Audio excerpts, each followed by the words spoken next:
মাজুলীৰ সমূহ মহাবিদ্যালয় সংলগ্ন কৰা হ'ব মাজুলী সাংস্কৃতিক বিশ্ববিদ্যালয়ত। আজি পুৱাৰ ভাগত মাজুলীত উপস্থিত হোৱা শিক্ষামন্ত্ৰী ৰণোজ পেগুৱে মাজুলী সাংস্কৃতিক বিদ্যালয়ত উপস্থিত হৈ অসম চৰকাৰৰ বিশেষ আৰ্থিক অনুদানেৰে বিশ্ববিদ্যালয়ৰ অস্থায়ী চৌহদত নৱনিৰ্মিত শ্ৰেণীকোঠা আৰু উপাচাৰ্য কাৰ্যালয় আনুষ্ঠানিকভাৱে উদ্বোধন কৰে। এই অনুষ্ঠানতে অংশগ্ৰহণ কৰি শিক্ষামন্ত্ৰীগৰাকীয়ে অহা শিক্ষাবৰ্ষৰ পৰা মাজুলী জিলাৰ আটাইকেইখন মহাবিদ্যালয় মাজুলী সাংস্কৃতিক বিশ্ববিদ্যালয়ৰ লগত সংলগ্নকৰণৰ কথা সংবাদ মাধ্যমৰ আগত জানিবলৈ দিয়ে।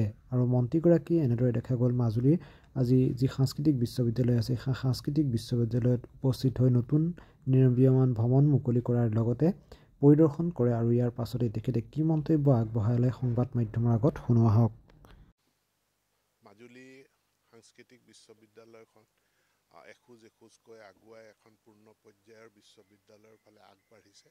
আমাৰ যি স্থায়ী ভৱন তাৰো নিৰ্মাণ কাৰ্য যথেষ্টখিনি আগবাঢ়িছে। 2025 চনৰ প্ৰথম ভাগতে সেই নতুন ভৱন আমি উদ্বোধন কৰিব পাৰিম বুলি ভাবিছোঁ। ইতিমধ্যে এই টেম্পৰেৰী কেম্পাছত আৰু এটা নতুন বিল্ডিং য'ত উপাচাৰ্যৰ কাৰ্যালয় আৰু শ্ৰেণীকোঠা ইয়াত আজি আমি দুৱাৰ মুকলি কৰোঁ। আমি অহা যিটো একাডেমিক ছেশ্যন সেই ছেশ্যনৰ পৰা এই বিশ্ববিদ্যালয়খনক আমি নতুনকৈ তেওঁলোকক এফিলিয়েশ্যনৰ কৰ্তৃত্ব প্ৰদান কৰিম আৰু মই ভাবোঁ প্ৰথম পৰ্যায়ত মাজুলী জিলাৰ অন্তৰ্ভুক্ত যিসমূহ মহাবিদ্যালয় আছে সেই মহাবিদ্যালয়সমূহ তেওঁলোকক এফিলিয়েশ্যন দিব, অৰ্থাৎ বিশ্ববিদ্যালয়ে নিজৰ UG-PG কোৰ্চৰ উপৰিও তেওঁলোকে এফিলিয়েটেড কলেজৰো UG-PG কোৰ্চ ইয়াৰ পৰাই পৰিচালনা কৰিব। আমাৰ আচলতে প্ৰথমতে ইয়াত আমাৰ ছাফিচিয়েণ্টলি ইনফ্ৰাষ্ট্ৰাকচাৰ নথকাৰ কাৰণে, যদিও অস্থায়ী কেম্পাছ, ছাফিচিয়েণ্টলি এই ইনফ্ৰাষ্ট্ৰাকচাৰ নথকাৰ কাৰণে আমি ক্লাছবিলাক ল'বৰ কাৰণে বা নতুন আমাৰ ডিপাৰ্টমেণ্ট আহিবলগীয়া হৈ আছে। চৰকাৰ ঘৰৰ লগত আমাৰ কথা বতৰা বা আণ্ডাৰ প্ৰচেছ।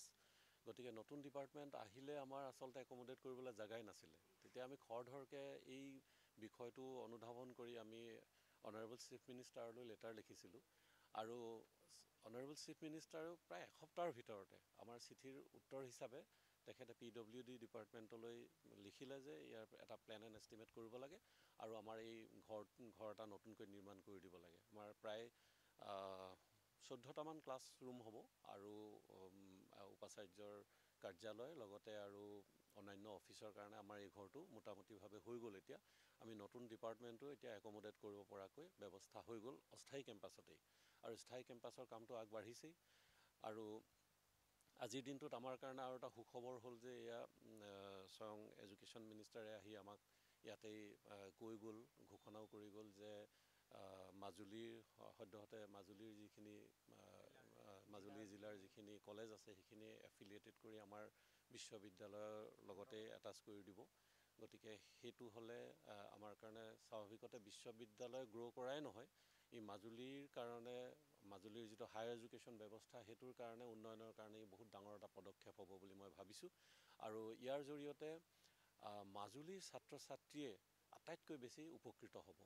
এতিয়া মাজুলীৰ পৰা যথেষ্ট দূৰ ডিব্ৰুগড় বিশ্ববিদ্যালয়, তাৰ লগত কলেজবিলাকে যোগাযোগ কৰি চলিব লগা হয়।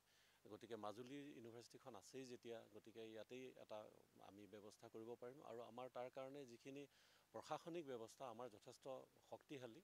আমাৰ নিজা কণ্ট্ৰলাৰ অফ এক্সামিনেশ্যনছ অফিচ আছে, একাডেমিক ৰেজিষ্টাৰ অফিচ আছে আৰু অন্যান্য অফিচটো আছেই। গতিকে আমি সেইখিনি বলে পাৰিম সুন্দৰকৈ, আৰু মই ভাবিছোঁ এনেধৰণে বিশ্ববিদ্যালয়খন আগুৱাই যাব।